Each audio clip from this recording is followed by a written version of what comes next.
ஐப்பசி மாத ராசி பலன்கள். மீனராசி. மீனராசிக்கு ராசியின் அதிபதி உச்சமாக ராசியை பார்ப்பதால் யோகம் உண்டாகும். லாபஸ்தானத்தையும் குரு பார்க்கிறார். ஜென்மஸ்டனியாக இருந்தாலும் கூட சனி வக்கரத்திலும் ஓரளவு நன்மை கிடைக்கும். ஜாதகத்தில் சனி வக்கரமாக இருந்தால் இதைவிட நன்மை கிடைப்பதற்கான வாய்ப்புள்ளது. ஏதாவது ஒரு வகையில் செல்வ செழிப்பு உண்டாகும். ராசி அதிபதி உச்சம் பெறுவதால் தெய்வ பலம் உண்டாகும். குழந்தைகள் ரீதியாக இருந்து வந்த மனக்கவலைகள் நீங்கும். தொழில் நன்றாக வளரும். இதுவரை இருந்து வந்த மனக்கவலைகள் நீங்கும். 9ஆம் வீட்டுக்கு செவ்வாய் வருவதால் பூர்வீக சொத்துக்கள் கிடைக்கும். வெளியூர்களில் வெளிநாடுகளில் பயணம் மூலம் பணவரவு உண்டாகும். பணவரவு கிடைக்கும் வாய்ப்பு ஏற்படும். உங்களுடைய வார்த்தை மதிப்பு மரியாதை அதிகரிக்கும். உங்கள் வாழ்வில் ஒரு ஒளி ஏற்படும். இதுவரை பட்டு வந்த அவமானங்கள் அனைத்தும் நீங்கும். சுக்கிரன் நீச்சமாக இருப்பதால் யோகம் ஏற்படும். ஆனாலும் சுக்கிரன் ஆட்சி பலம் பெற்று 8ஆம் இடத்துக்கு வருவதால் திடீர் வருமானம், திடீர் அதிர்ஷ்டம், திடீர் பண வரவு உண்டாகும். மனைவியின் கணவனின் உறவுகள் மூலமாக, குடும்பம் மூலமாக நன்மை ஏற்படும்.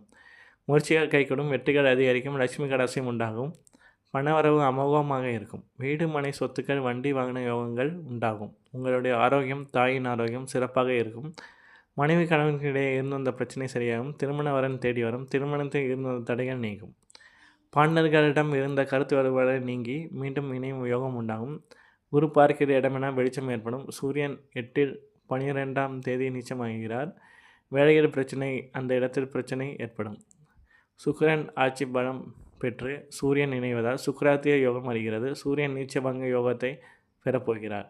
வேலை வாய்ப்புகள் உண்டாகும். கடனை அடைக்கும் வாய்ப்புகள் உண்டாகும். எதிரிகள் தொல்லை விலகும். உடம்பில் இருந்து வந்த நோய் நொடிகள் விலகும் வாய்ப்பு ஏற்படும். நன்மைகளை அதிக அளவில் கொடுக்கக்கூடிய அமைப்பு உள்ளது. குழந்தைகளால் மன நிம்மதி, மன மகிழ்ச்சி உண்டாகும். பணவரவு, பொருளாதார வளர்ச்சி உண்டாகும். தாய் தந்தையினால் ஆதாயம் ஏற்படும். நோய்கள் விலகும். தைரியம் அதிகரிக்கும். நன்றி.